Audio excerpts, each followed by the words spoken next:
استحاضہ، حیض اور نفاس کے علاوہ اگر خون آتا ہے تو وہ اس کو فقہا لکھتے ہیں کہ یہ استحاضہ ہے، بیماری کا خون ہے۔ استحاضہ کے دوران نماز روزہ یہ معاف نہیں ہے، لہذا استحاضہ کے دوران نماز پڑھنا اور روزہ رکھنا لازم اور ضروری ہے۔ استحاضہ آنے سے صرف روزہ نہیں ٹوٹتا ہے، ہاں استحاضے کا خون جو ہی نکلا تو اگر آپ نماز پڑھ رہی ہیں، عورتیں نماز پڑھ رہی ہیں، تو آپ کی نماز ختم ہوگی، کیونکہ یہ خون جاری ہو گیا تو اس وقت آپ کی نماز ختم ہو جائے گی۔ لیکن جب استحاضہ کا خون بند ہو جائے تو فوراً آپ وضو کر کے نماز پڑھ سکتی ہے۔ تاہم اس کے اندر احتیاط ہے، تھوڑا تاخیر کی جائے، رکا جائے تو یہ بہتر ہے۔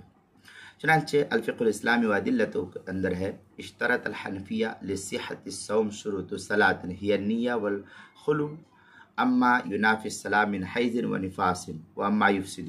یہ الفقہ الاسلامی وادلتہ کی جلد نمبر 2 صفحہ نمبر 616 پر اس کو نقل کیا۔ روزے کے مسائل کا انسائکلوپیڈیا صفحہ 31 عنوان ہے استحاضہ، اس کے تحت اس کو نقل کیا گیا ہے۔